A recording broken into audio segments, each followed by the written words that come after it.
Yes, it is happening. The final update for the Galaxy Watch 4/Classic, the Galaxy Watch 5/Pro, it is rolling out worldwide as we speak. And I have seen reports in Taiwan, it's coming out in Greece, in India, in Germany, US. Basically, now you should receive yours unless you have an LTE version. Different topic for another day. But what has been fixed? Because a lot of you guys had issues since the latest installation, the One UI 5 debacle, as I call it. Here is what I have done. I updated Galaxy Watch 5, I updated the Galaxy Watch 4, and I monitored what has been fixed. What I also have done, I've gone online and checked what other people are saying, and a lot of stuff has been fixed. Both updates are around between 500 and 600 megabyte. They basically have the latest security/stability improvement patch installed. The size of this update leads me to believe there is much more than just a simple patch, security patch installed on your watches. And I'm going to tell you what I have seen online. I updated my Watch 5 and the Tiles edit menu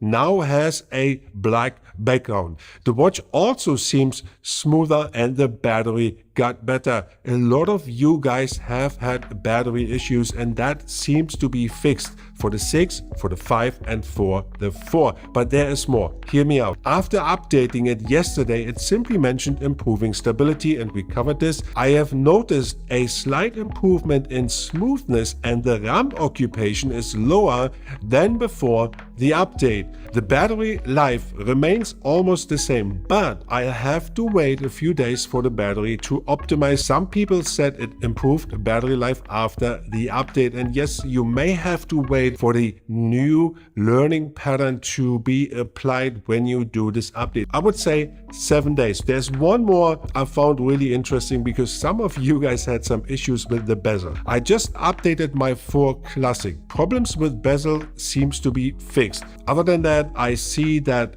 group notification now have a layered look and swiping up clear the top notifications. So these are the first reports. I have also seen an improvement in battery life, but let me know. Number one, have you received the update? Let me know in the comment section below. Let me know where you are in the world. If you want to be up to date, join our Discord server. Everybody is posting their updates and their improvements there as well. But if not, leave it down in the comments below. As always, thank you for watching. It was a pleasure. See you next time. Peace out.